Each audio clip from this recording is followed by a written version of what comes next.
For the 10% of you who have yet to see Avengers Endgame, don't even watch this video, because this is filled with so many spoilers. So for those who have seen Avengers Endgame, you would know that it does feel like a definitive end for the MCU as we know it, despite the fact that it isn't exactly the end of the universe, but rather it's a definitive end for one era that we all grew up with, but at the same time it's going to mark as the beginning of a brand new era, because at the end of Endgame it does establish a brand new status quo for the MCU moving forward. So what I'm going to do in this video is to talk about the future for the main 6 Avengers moving forward, and how their legacy could move on despite of their conclusive ending. But on top of that, I also want to talk about the future of the Avengers, or more specifically the new heroes who will end up forming the new incarnation of the Avengers for the next phase of the MCU. So to start with, I'm going to be focusing on Hawkeye for the moment, considering how his future for the MCU is pretty much crystal clear, as it has been all but confirmed at this point that he will have a brand new series for Disney+,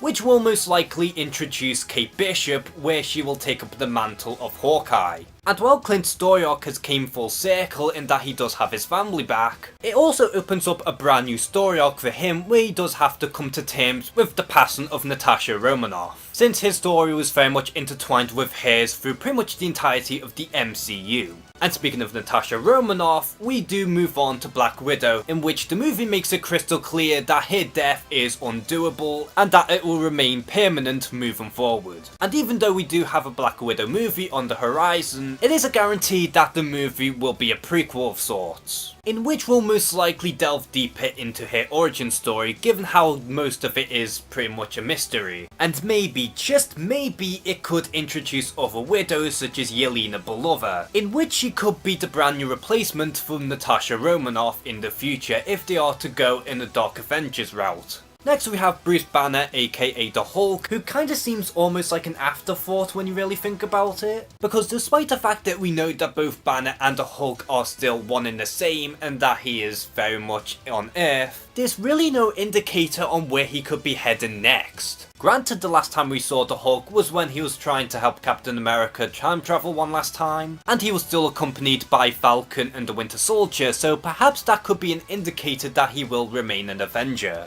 Then moving on, we have Thor, who does have a very interesting place in the MCU after Endgame. Because following the events of both Infinity War and Endgame, Thor did take a massive hit. And in a literal sense, mind you. He's pretty much lost all of his old family and has even stepped away from being the king of New Asgard, given the torch for Valkyrie so that she can remain on Earth. And during the ending, we do see that Thor will join with the Guardians, which could suggest that he will be a new member for Guardians of the Galaxy Volume 3, since he's pretty much on a journey of self-discovery at this point, which I think is a really good move on their end, because they can carry on having Thor in the MCU without having to give him another movie of his own. Moving on within the old Trinity, we have Captain America, who is one of the few characters who has a complete end. And while he made it out alive in Endgame, it is very much clear that he is done being Captain America and instead is passing up the mantle to Sam Wilson.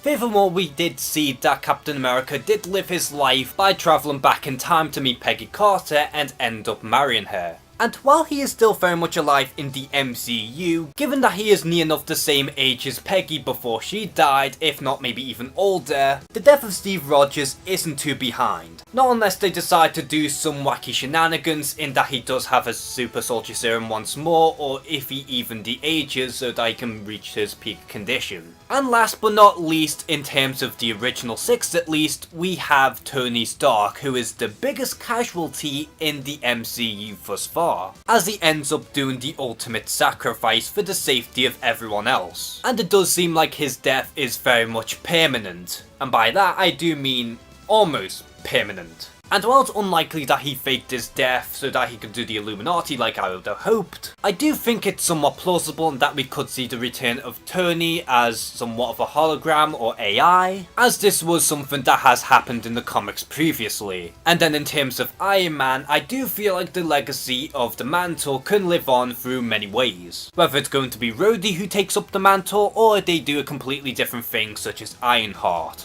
And speaking of newer characters, it is very much clear that moving forward the MCU will consist of a brand new trinity. Those consisting of Captain Marvel, who, despite the fact that I do think her character is kinda weak thus far, I do hope that she will grow into her own. And let's be fair, both Captain America and Thor did have slow starts, but they did eventually get there. So he is hoping that Captain Marvel will follow suit. And then we also have the Black Panther, who is probably going to be the new leader it seems, and I absolutely adore T'Challa so much, so I cannot wait to see more of this character moving forward and how he is going to progress as the King of Wakanda. And if you ask me, I do think he is more worthy into being the new face for the MCU over Captain Marvel, but that's just me personally. And to wrap up the brand new trinity, we have Doctor Strange, and while some people would say that he is better off as a side character, I do think he does possess a lot of promise moving forward. And given the mystical realm of the MCU, I do feel like it does open up brand new possibilities for Strange to grow as a character, and maybe, just maybe, we can finally see him being the new mentor for the Scarlet Witch. Although some people would say that Spider-Man is more worthy of having a slot in the Trinity over someone else, but either way there is an argument to be made for all four of these new characters. And so long as Sony are willing to play ball with Marvel Studios, then I think his future in the MCU will remain bright as well.